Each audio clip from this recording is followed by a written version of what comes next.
In the year 1960, in the Congo, Patrice Lumumba was working so hard to resist foreign control, stop foreign powers from looting his country's resources, and he desired to develop his country, but he was assassinated.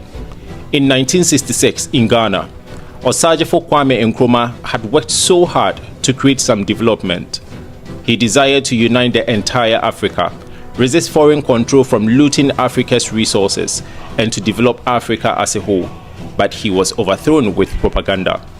In 1987, in Burkina Faso, Thomas Sankara had resisted foreign control for 4 years, resisted foreign powers from looting his country's resources, and he desired to develop his country, but he was assassinated.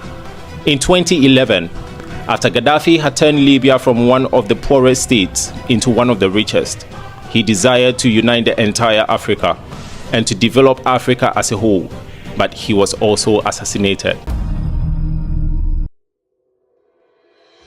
You see, my friend, I could go on and on because the stories are countless, but the pattern is very clear.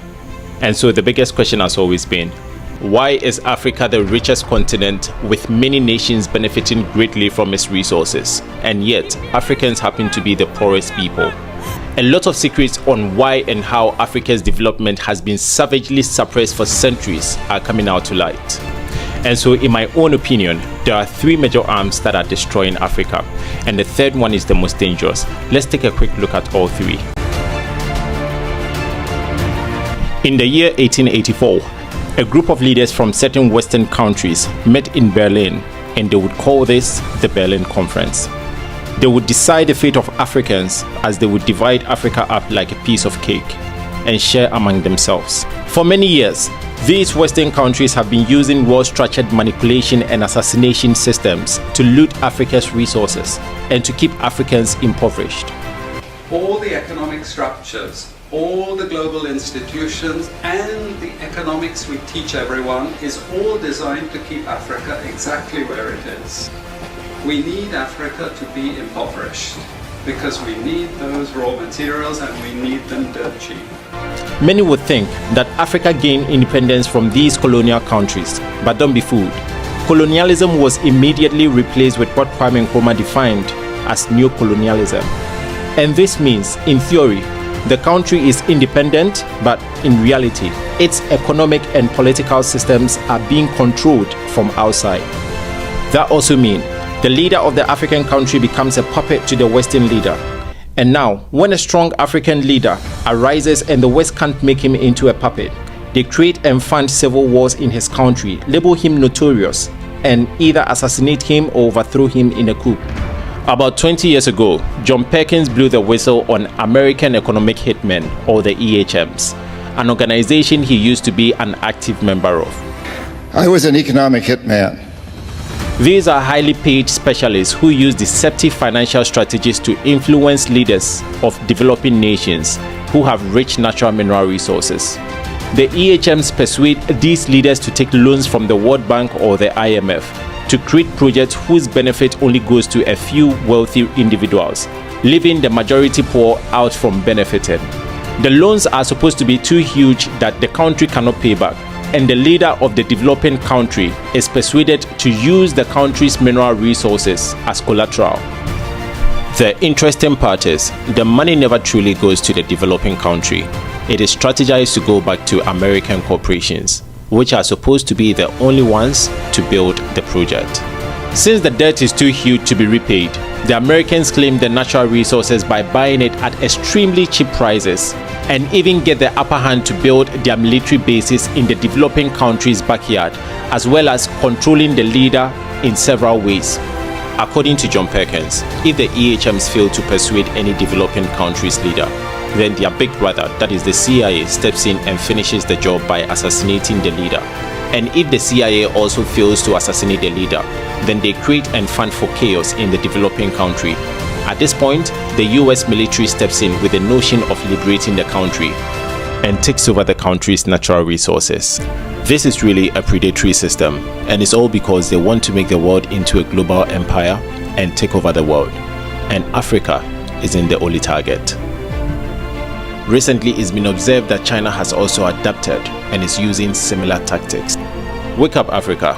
no one is truly your friend. Everyone else only sees you as the end to their means.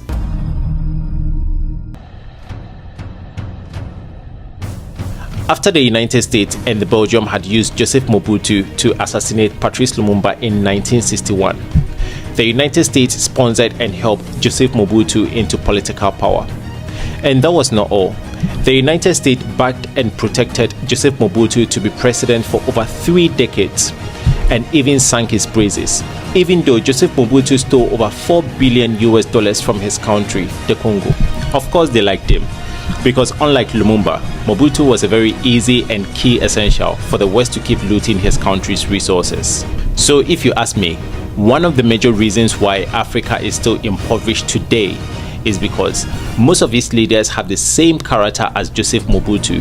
Out of greed, they use the same power given to them by their people to rob the nation's wealth. And on top of that, they allow themselves to be easily manipulated by the West, which makes it possible for the West to keep looting our natural resources. In every 4 years, as soon as these politicians are sworn into office, they budget and approve for hundreds of brand new SUVs, which cost about $250,000 for each. These monies could be used to create jobs for the youth, but no. They would rather raise their standards to look like their Western masters. They award themselves with expensive new houses, huge salaries and bonuses, expensive trips and many more, at the expense of the taxpayers' monies. Moving on to Equatorial Guinea, Mr. President has announced that his son is now the vice president. Between 2011 and 2014, this same guy spent $315 million on properties and luxurious goods. And don't forget about his £100 million mansion in Paris that was seized by the French government. They take huge loans in the name of building national projects, but in most cases, the monies disappear, no projects are seen, and no proper accountabilities are given. In the end, the citizens pay off the debt through tax increments. Let's call a spade and not a big spoon. Most of the African politicians are just visionless thieves. The founder and first president of Ghana, Osagyefo Kwame Nkrumah, suggested in his book, Neocolonialism, that Africa could be placed among the most modernized continents if Africa's resources were used in her own development instead of being so cheap in their raw state. And he also saw that this would either be very difficult or impossible to achieve unless Africa united. The unity would make Africa strong both militarily and economically.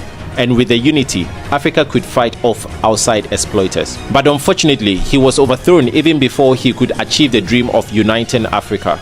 Ex-president of Libya, Muammar Gaddafi, was leading other African leaders into unity and was determined to bring into existence Africa's first central bank, which was going to create one currency for Africa, the gold dinar, and back the currency with gold. This would have made the African currency the strongest in the world, forcing the rest of the world to buy Africa's resources in gold. This would have made Africa lead the rest of the world and would free Africa of neocolonialism. For this reason alone, Gaddafi was assassinated. Yes, we came, we saw, he died. One would think that the rest of the African leaders would have come together to continue from where Gaddafi left off. But no, it's either they don't have the balls or they are just power hungry and they all want to be president of starving people, rather than choosing one president of one powerful nation.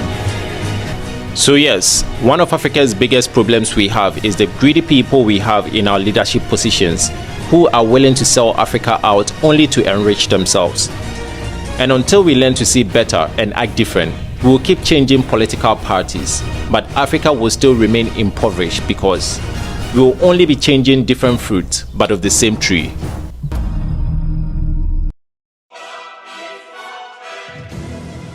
A wise man once said, "What a man does not know, he does not confront, and what he does not confront, he does not conquer." You see, my friend, the African education system was designed by the European colonizers, and it was designed to program the Africans to become obedient employees, totally dependent on them, and definitely not independent problem solvers. And the interesting part is, even up till now, over 90% of Africans do not have a single idea of what is going on. And so the question still remains, how do we even correct what we have no idea of? Unfortunately, when Africans gained independence, the leaders inherited the colonized school system alongside. Until now, no significant changes have been made. The general purpose of education is to train or program students to develop the skills of solving problems on their own. So students are best trained if they are trained with a method of identifying and understanding a problem and then reasoning to find a solution for the problem they have identified, with the teacher showing the process in practical form. But typically, an African child is trained with a method of memorizing answers only to pass tests, and the child doesn't even have to understand the problem or how the answer came about. They just need to get the answer right. Plus, over 90% of the education is done in theories with very little done in practicals. All this makes real-life problem solving either very difficult or impossible. So we see lots and lots of educated people with very good grades but can't solve any problems in the society. Many would think that Africa, with its vast natural resources, would have countless schools that teach Africans what the natural resources are, how to mine them, what they are used for, and how to process them from their raw states into finished usable products. But no, it's quite the opposite. Countries that do not have the kind of resources we have rather train their citizens on how to identify our resources, how to mine them and process them, while African students are being educated to memorize how to draw and label insects, how many times religious people pray, the life cycle of mosquitoes, and many other nonsense that do not solve no problems in the society. And we still get surprised when other countries buy our raw materials cheap, process them and sell them back to us expensive.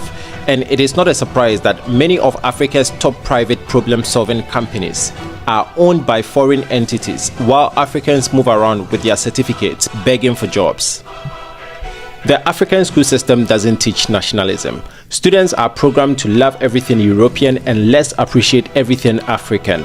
This is so bad that students even get punished for speaking their own native language in class, but praised for fluently speaking a Western language. In our schools, we are trained to dress like Europeans, talk like Europeans, sing like Europeans, pray like Europeans, taught stories and heroes of Europeans, taught to learn and love cultures and beliefs of Europeans, while we are programmed to believe and accept that every one of our African cultures and beliefs are either useless or demonic. It is said that a people who do not learn from their history is doomed to repeat the mistakes of their fathers. And yet, our schools do not teach us our history. And even if the history is ever taught, it is highly distorted. If a people is completely stripped of their language, history, heritage, and culture, that they do not know even who they are, then the question is, what inspiration or patriotism do they have to fight to right the wrongs that have been done to them for centuries? Someone said this, and I think it was Aristotle, that give me a child until he's 7 and I'll show you the man. You see, research and time have proven over and over again that if you want someone or a group of people to behave in a certain way, program them or train them in that particular way when they are young, and it will be very difficult, if not impossible, for them to depart from it when they grow old. As humans, we are all being programmed or trained or educated, but you see, this mostly happens when we are young in our schools. And if education truly determines how our future turn out to be, then until we change our education system from solely theories into practicals, from memorizing answers only to pass tests into critical thinking, from learning Western cultures into learning African nationalism, and from learning subjects that do not contribute to societal building into subjects that really do, Africa will continue to remain impoverished, because it is the individuals that make up Africa.